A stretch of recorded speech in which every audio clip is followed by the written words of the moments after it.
नमस्कार दोस्तों, मैं हूं अनजान, आपका नया साथी। मैं आपके लिए एक ऐसी कहानी लेकर आया हूं जिसे सुनकर आपको डर का एहसास होने वाला है। दोस्तों, आज की यह कहानी राजस्थान के एक छोटे से गांव में रहने वाले नाथू की है, जो पेशे से एक ट्रक ड्राइवर हैं, जो अपने काम के चलते ज्यादातर समय घर से बाहर ही रहते हैं। तो चलिए दोस्तों, ज्यादा समय बर्बाद ना करते हुए इस कहानी को हम नाथू के नजरिए से ही सुनते हैं। लेकिन उससे पहले आप हमारे इस चैनल को सब्सक्राइब कर लें, जिससे आपके और हमारे संबंध मजबूत हो सके। नमस्कार साथियों, मेरा नाम नाथू है। पेशे से मैं एक ट्रक ड्राइवर हूं और पिछले 20 सालों से इस काम में लगा हुआ हूं। मैंने अपनी जिंदगी में कई अनहोनी घटनाओं का सामना किया है, लेकिन जो घटना मैं आपको आज बताने जा रहा हूं, वो मेरे जीवन की सबसे डरावनी और रहस्यमयी घटना थी। ये कहानी सच्ची है और मैं इसे आज भी याद करके कांप उठता हूं। मेरा घर राजस्थान के एक छोटे से गांव में है। मेरा परिवार काफी छोटा है। मैं, मेरी पत्नी सुशीला और हमारे 2 बच्चे। मेरी बेटी का नाम खुशी और बेटे का नाम रोहन है। गांव में हम लोग साधारण जिंदगी जीते हैं। मेरी रोजी रोटी ट्रक चलाने से ही चलती है। ट्रक ड्राइविंग का काम आसान नहीं है, खासकर तब जब आपको लंबे रास्तों पर रात के समय भी सफर करना पड़े। लेकिन ये काम मेरा शौक भी है और मजबूरी भी। मैं एक ट्रांसपोर्ट कंपनी में काम करता हूँ, जिसकी वजह से मुझे अलग अलग जगहों पर सामान पहुंचाना पड़ता है। और कभी कभी तो डिलीवरी की जगह बहुत दूर होती है और रास्ते बहुत ही सुनसान और डरावने। और ऐसे ही जाना पड़ा था मुझे एक ऐसे ही रास्ते पर। यह घटना तब की है जब मुझे राजस्थान से उत्तर प्रदेश के एक छोटे से शहर तक सामान पहुंचाना था। रास्ता लंबा था और मुझे रात में सफर करना पड़ा। ट्रक चलाते वक्त मैं हमेशा सावधान रहता हूँ, क्योंकि रात के सफर में अक्सर रास्ते सुनसान होते हैं और कुछ भी अनहोनी हो सकती है। उस रात मैंने जोधपुर से ट्रक चलाना शुरू किया। रास्ता अच्छा था, लेकिन जैसे जैसे रात गहराती गई, वैसे वैसे सन्नाटा बढ़ता गया। आसमान में चांद हल्का सा चमक रहा था और सड़क के दोनों ओर दूर दूर तक खेत और जंगल दिखाई दे रहे थे। बीच बीच में कुछ गांव भी आते, लेकिन रात के समय सभी घरों की बत्तियां बुझी होती और गांव सोया हुआ लगता। ऐसे ही रात के करीब 2 बजे मैं एक सुनसान इलाके से गुजर रहा था। चारों तरफ घना अंधेरा था और दूर दूर तक कोई वाहन नहीं था। सिर्फ मेरे ट्रक की रोशनी और इंजन की आवाज उस अंधेरे को चीर रही थी। तभी अचानक मेरी नजर सड़क के किनारे खड़ी एक बूढ़ी औरत पर पड़ी। वह औरत बिल्कुल सफेद साड़ी में थी। उसके बाल बिखरे हुए थे और चेहरा अजीब सा लग रहा था। उसके हाथ में एक लकड़ी की छड़ी थी और वो मुझे हाथ दिखाकर रुकने का इशारा कर रही थी। मुझे लगा कि शायद वह कोई गरीब बुजुर्ग महिला है जो रात में फंस गई है और उसे मदद की जरूरत है। मैं ट्रक को धीरे धीरे रोकने लगा। जैसे ही ट्रक रुका, वह औरत मेरी तरफ बढ़ने लगी। उसके चलने का तरीका बड़ा अजीब था, जैसे उसकी टांगों में जान ही ना हो। मैं समझ नहीं पा रहा था कि क्या करूं, लेकिन दिल में कहीं ना कहीं डर भी बैठने लगा था। जैसे ही वह औरत मेरे ट्रक के पास आई, मैंने खिड़की से बाहर झांक कर उससे पूछा, माई, इस वक्त यहां क्यों खड़ी हो? कहां जाना है तुम्हें? उस औरत ने मेरी ओर देखा और उसकी आंखों में अजीब सी चमक थी। उसने कहा, मुझे आगे वाले गांव तक छोड़ दो बेटा, मुझे रात में यहां अकेले डर लग रहा है। उसकी आवाज सुनकर मेरी रीढ़ की हड्डी में एक ठंडक दौड़ गई। उसकी आवाज में एक अजीब सा खिंचाव था जो मुझे अंदर से हिला रहा था। लेकिन मुझे लगा कि शायद मैं ज्यादा सोच रहा हूं और उसकी मदद कर देनी चाहिए। मैंने ट्रक का दरवाजा खोला और उसे अंदर बैठने के लिए कहा, लेकिन आपको तो पता ही है कि ट्रक की ऊंचाई कितनी ज्यादा होती है और किसी बुजुर्ग व्यक्ति के लिए ट्रक में चढ़ना कितना मुश्किल है। इसलिए उस बूढ़ी औरत से भी अपने आप ट्रक में चढ़ा नहीं जा रहा था। इसलिए मैंने ट्रक से नीचे उतरकर उसकी ऊपर चढ़ने में मदद कर दी और वापस अपनी सीट पर आकर बैठ गया। मेरे ट्रक में बैठने के बाद वो औरत मेरे बगल में बैठ गई और मैंने ट्रक को आगे बढ़ा दिया। जैसे जैसे मैं आगे बढ़ता गया, मुझे एक अजीब सी घबराहट होने लगी। वो औरत चुपचाप बैठी थी, लेकिन उसके होने का एहसास मेरे लिए असहनीय हो रहा था। उसकी उपस्थिति से ट्रक के अंदर का माहौल भारी हो गया था। मैंने उसकी ओर देखा तो देखा कि वह मेरी ओर घूर रही थी। उसकी आंखों में अजीब सी चमक थी और उसके चेहरे पर एक डरावनी मुस्कान फैली हुई थी। मैंने डरते हुए उससे पूछा, माई, तुम कौन हो? इस वक्त यहां क्या कर रही थी? उसने मेरी ओर देखा और हंसते हुए बोली, बेटा, तुमने मुझे क्यों उठाया? तुमने बड़ी गलती की है। उसकी हंसी इतनी भयानक थी कि मेरी धड़कनें तेज हो गईं। मैंने तुरंत ट्रक रोक दिया और बाहर कूद गया। जब मैंने ट्रक की ओर मुड़कर देखा तो वो औरत गायब थी। ट्रक के अंदर कोई नहीं था। मुझे अपने होश पर यकीन नहीं हो रहा था। आखिर वो औरत कहां चली गई? मैंने ट्रक का चारों तरफ से मुआयना किया, लेकिन कुछ नहीं मिला। डर के मारे मेरी हालत खराब हो गई थी। मुझे समझ नहीं आ रहा था कि अब क्या करूं, लेकिन मुझे यह एहसास हो गया था कि वो कोई साधारण औरत नहीं थी। वो जरूर कोई आत्मा थी जो मुझे फंसाने के लिए आई थी।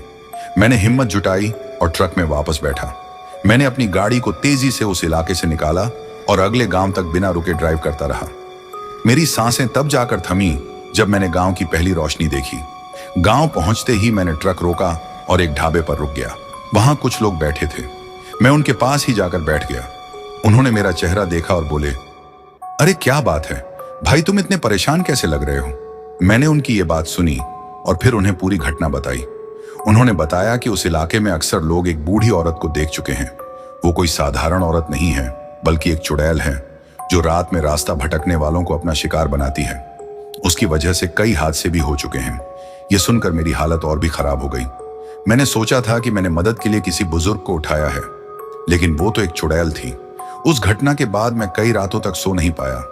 उस चुड़ैल की हंसी और उसकी चमकती आंखें मेरे सपनों में भी आकर मुझे परेशान करती रहीं। उस घटना के बाद मैं कई दिनों तक उस बूढ़ी औरत के बारे में सोचता रहा।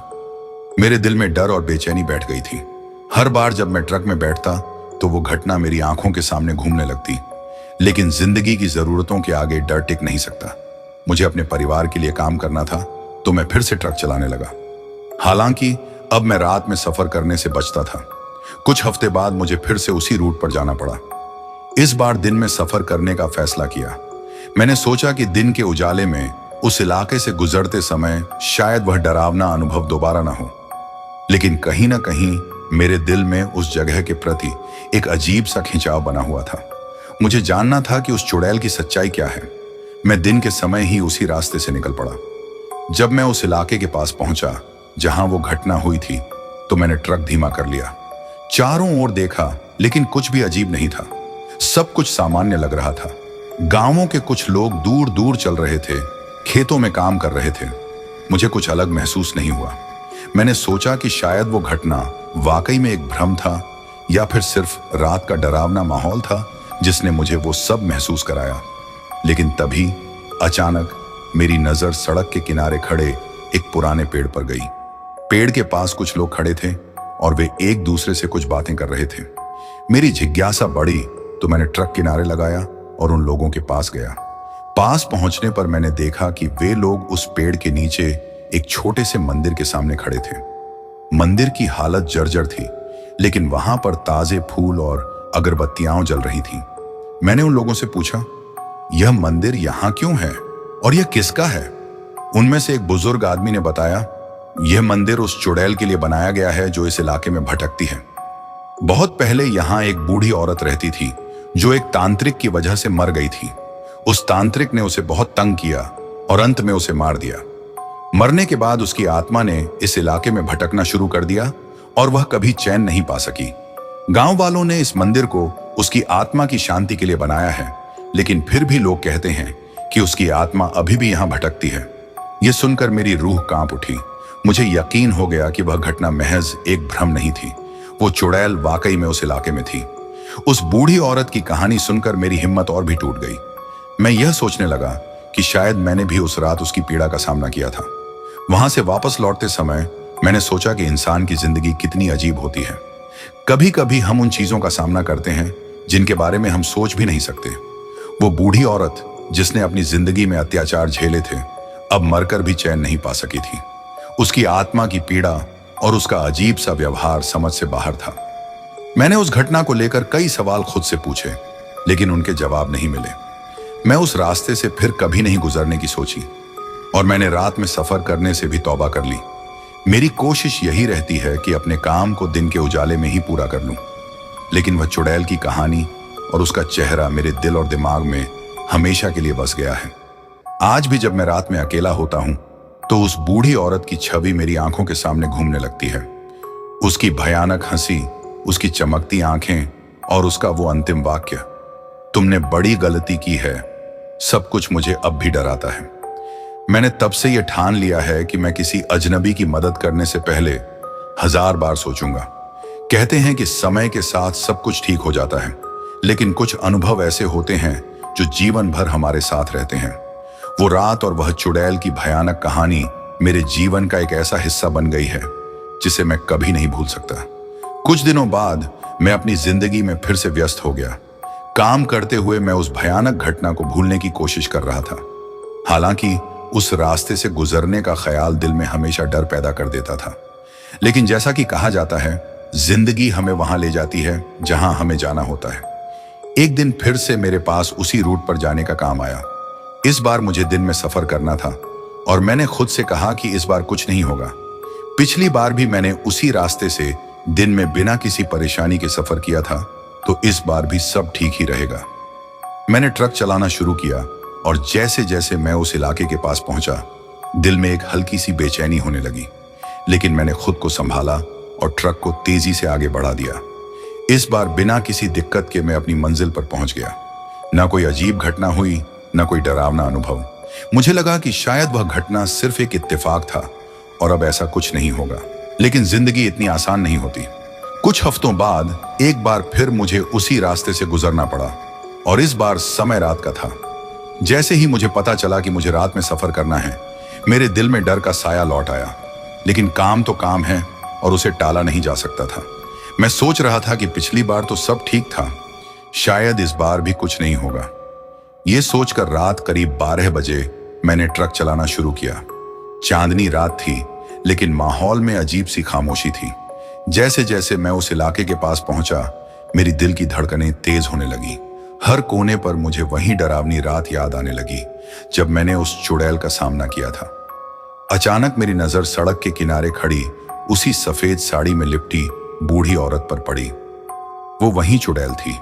उसके चेहरे पर वही भयानक मुस्कान थी और उसकी आंखों में वही अजीब सी चमक थी। मैंने तुरंत ब्रेक मारा और ट्रक रोक दिया। इस बार मैं समझ चुका था कि वह कोई साधारण औरत नहीं थी। मेरे रुकते ही वो चुड़ैल हवा में तैरती हुई मेरे ट्रक की ओर बढ़ने लगी। उसका चेहरा विकृत हो गया, उसकी आंखों में आग सी जल रही थी और वो जोर जोर से हंस रही थी। मेरी सांसें रुक गईं और मुझे लगा कि इस बार शायद मैं बच नहीं पाऊंगा। वो चुड़ैल मेरे ट्रक के दरवाजे पर आ गई और जोर से खटखटाने लगी। उसकी ताकत इतनी थी कि ट्रक के शीशे भी कांपने लगे। मैंने दरवाजा लॉक कर लिया, लेकिन वो चुड़ैल दरवाजे को तोड़ने की कोशिश करने लगी। उसकी हंसी अब चीखों में बदल गई थी। वो बार बार कह रही थी, आज तू मुझसे नहीं बच पाएगा। मेरी हालत खराब हो गई थी। मुझे समझ नहीं आ रहा था कि अब क्या करूं। मैंने अपने ट्रक का हॉर्न बजाना शुरू कर दिया ताकि कोई सुन ले और मेरी मदद के लिए आ सके। अचानक दूर से कुछ रोशनी दिखाई दी। वह रोशनी तेजी से मेरी ओर बढ़ रही थी। कुछ लोग बाइक और जीप में मेरी ओर आ रहे थे। जैसे ही वे लोग पास पहुंचे, चुड़ैल अचानक गायब हो गई। मैंने देखा कि वो लोग गांव के रहने वाले थे जो रात की गश्त पर निकले थे। वे मेरे पास आए और मैंने उन्हें सारी बात बताई। उनमें से एक आदमी ने तुरंत पुलिस को बुलाया। पुलिस वहां कुछ ही मिनटों में पहुंच गई। पुलिस के साथ कुछ और गांव वाले भी आ गए। उन्होंने मुझे शांत किया और बताया कि उस इलाके में पहले भी ऐसी घटनाएं हो चुकी हैं, लेकिन इस बार मैं भाग्यशाली था कि समय पर लोग आ गए थे। पुलिस और गांव वालों ने मिलकर उस इलाके में रात भर पहरा दिया। उन्होंने मुझे बताया कि उस चुड़ैल की आत्मा को शांति नहीं मिली थी, इसीलिए वह लोगों को परेशान करती थी। पुलिस ने कहा कि वो इस मामले की तह तक जाएंगे और गांव वालों की मदद से कुछ उपाय करेंगे ताकि भविष्य में ऐसी घटनाएं ना हों। उस रात मैंने बड़ी मुश्किल से खुद को संभाला। अगर वो लोग समय पर नहीं आते तो शायद उस चुड़ैल ने मुझे मार ही डाला होता। मैं शुक्रगुजार हूं उन गांव वालों और पुलिस का जिनकी वजह से मैं आज जिंदा हूं। उस घटना के बाद मैंने उस रास्ते से गुजरने की हिम्मत कभी नहीं की। मैंने अपने रूट बदल लिए और रात में सफर करना लगभग बंद कर दिया। लेकिन उस रात का खौफ और वो चुड़ैल का चेहरा मेरे दिल में हमेशा के लिए बस गया है। आज भी जब मैं उस घटना को याद करता हूं तो मेरे रोंगटे खड़े हो जाते हैं। उस भयानक रात के बाद मैं उस इलाके से वापस लौट आया। दिल में डर और बेचैनी के साथ मैंने फैसला कर लिया कि अब मैं कभी उस रास्ते पर नहीं जाऊंगा। घर पहुंचते ही मैंने अपने परिवार को इस घटना के बारे में बताया और सबने मुझे समझाया कि अब उस रास्ते से बचकर ही रहूं। जब उस रात पुलिस और गांव वालों ने मेरी मदद की थी तो पुलिस वालों ने मुझसे कहा था कि वो उस चुड़ैल के मामले का कुछ समाधान करेंगे। उन्होंने वादा किया था कि वो उस इलाके में ऐसी घटनाओं को रोकने के लिए कोई ठोस कदम उठाएंगे। लेकिन उसके बाद मैंने उस इलाके के बारे में कुछ नहीं सुना। मुझे नहीं पता कि उन्होंने उस चुड़ैल के लिए कोई पूजा करवाई या किसी तांत्रिक को बुलाया। मैंने जानबूझकर उस जगह से दूरी बना ली। मेरे मन में उस रात का खौफ इतना गहरा बैठ गया था कि मैंने उस रास्ते से गुजरने का विचार भी छोड़ दिया। अब मैं हमेशा नए रूट और दिन के उजाले में ही सफर करने की कोशिश करता हूं। वह घटना मेरे जीवन का एक ऐसा काला अध्याय बन गई जिसे मैं कभी नहीं भूल सकता। उस चुड़ैल की भयानक हंसी, उसकी चमकती आंखें और वह डरावनी रात, सब कुछ आज भी मुझे कभी कभी नींद में डरा देता है। लेकिन मैं खुद को हमेशा याद दिलाता हूं कि अब वह रास्ता मेरे लिए हमेशा के लिए बंद है और मैं फिर कभी उस खौफनाक जगह पर नहीं जाऊंगा। तो दोस्तों, आज की ये कहानी आपको कैसी लगी कमेंट करके हमें जरूर बताएं। अब शुरू करते हैं वो सिलसिला जिसके बारे में मैंने आपको बताया था। अब मैं उन लोगों के नाम लूंगा जिन्होंने मेरी पिछली वीडियो में कमेंट करके अपना नाम और वो हमारी कहानी को किस जगह से सुन रहे हैं बताया है। तो अब मैं उनके नाम लेता हूं। तो सबसे पहले है सुखदेव राज लखोत्रा है गुजरात से, निशी है दिल्ली से, विनोद जायसवाल है कोलकाता से, राजीव कुमार सक्सेना है यूपी से, अनु गायकवाड़ है अंधेरी मुंबई से, सतिया नारायण है ओडिशा से, सीमा है महाराष्ट्र से, अल्पेश है गुजरात से, शाहिद हुसैन है पाकिस्तान से, शौकत है यूपी से, रानू अली है लखनऊ से, आरिफ है मुंबई से, अजादार है पाकिस्तान से, कमलेश पटेल है गोटेगांव से, अजमुल हक है पेशावर से, पेरिन बानू है जामनगर गुजरात से, गुरुमन सिंह सुखजीत सिंह है फिरोजपुर पंजाब से, उमर है पाकिस्तान से, सूरज पंडित है आगरा से, सुनील बनीवाल है दिल्ली से, अफजल अली है मुरादाबाद से, विष्णु कुमार है खुशीनगर से, सुजीत है वेस्ट बंगाल से, मोतीलाल शर्मा है पंजाब से, मुकेश है गुजरात जामनगर से, सोनू सिद्धांत यादव है उत्तर प्रदेश से, मुस्कान है हिमाचल से और अब सबसे आखिर में है सुब्बेंदु सिन्हा है असम से। तो दोस्तों, ये थे उन लोगों के नाम जिन्होंने हमारी पिछली वीडियो पर कमेंट करके बताया था कि वो हमारी कहानी कहां से सुनते हैं। तो दोस्तों, आज के लिए बस इतना ही। कल फिर मुलाकात होगी एक नई कहानी के साथ।